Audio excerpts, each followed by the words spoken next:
India மற்றும் பாகிஸ்தான் இடையேயான உறவில் எப்போதும் இல்லாத ஒரு புதிய திருப்பம் தற்போது சர்வதேச அரங்கில் பெரும் புயலை கிளப்பியுள்ளது.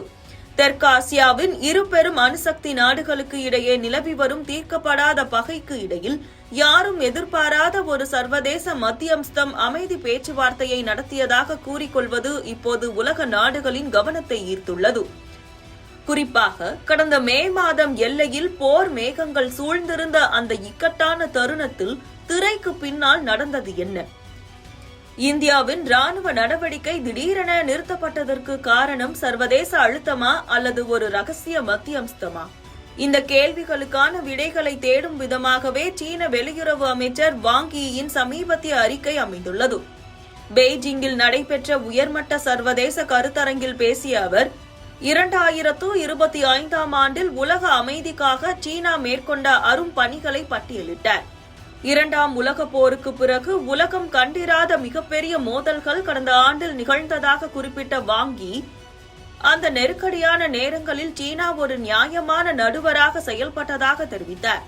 இதில் அதிரடியான விஷயம் என்னவென்றால், ஈரானிய அணுசக்தி விவகாரம் மற்றும் இஸ்ரேல் பாலஸ்தீன போர் போன்ற உலகளாவிய பிரச்சினைகளுடன் சேர்த்து இந்தியா மற்றும் பாகிஸ்தான் இடையேயான மோதலையும் சீனா ஒரு மத்தியஸ்தராக இருந்து தீர்த்து வைத்ததாக அவர் பகிரங்கமாக அறிவித்துள்ளார். ஏற்கனவே அமெரிக்க அதிபர் டொனால்டு டிரம்ப் இந்தியாவின் ஆபரேஷன் சிந்தூர் ராணுவ நடவடிக்கையை தான் தடுத்து நிறுத்தியதாக தொடர்ச்சியாக கூறி வரும் வேளையில் இப்போது சீனாவும் அதே போன்ற ஒரு உரிமையை கோருவது இந்திய அரசியல் களத்தில் கடும் கொந்தளிப்பை ஏற்படுத்தியுள்ளது. இந்த விவகாரத்தை தேச பாதுகாப்பிற்கு விடுக்கப்பட்ட சவாலாக பார்க்கும் காங்கிரஸ் கட்சி இதுகுறித்து பிரதமர் நரேந்திர மோடி மௌனம் காப்பது ஏன் என்று காட்டமான கேள்விகளை எழுப்பியுள்ளது. காங்கிரஸ் பொதுச் செயலாளர் ஜெய்ராம் ரமேஷ் தனது அறிக்கையில் இந்தியாவின் தற்காப்பு நடவடிக்கைகளை சர்வதேச நாடுகள் தங்களின் வெற்றியாக சித்தரிப்பது நாட்டின் இறையாண்மைக்கு விடுக்கப்பட்ட அச்சுறுத்தல் என்று குறிப்பிட்டுள்ளார்.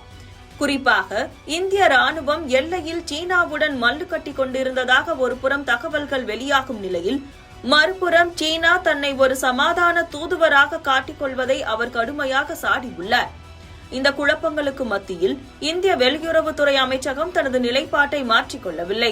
எல்லையில் நிலவிய பதற்றம் முழுக்க முழுக்க இருநாட்டு ராணுவ அதிகாரிகள் இடையே நடைபெற்ற நேரடி பேச்சுவார்த்தை மூலமே சரி செய்யப்பட்டது என்றும், இதில் சீனாவுக்கோ அல்லது அமெரிக்காவுக்கோ எந்த பங்கும் இல்லை என்றும் இந்தியா திட்டவட்டமாக கூறி வருகிறது. இருப்பினும் சர்வதேச அரங்கில் வல்லரசு நாடுகள் இந்திய பாதுகாப்பு விவகாரங்களை தங்களின் செல்வாக்கிற்கு உட்பட்ட ஒன்றாக காட்டி வருவதால் பிரதமர் இது குறித்து நாட்டு மக்களுக்கு நேரடியாக விளக்கமளிக்க வேண்டும் என்ற அழுத்தம் அதிகரித்து வருகிறது.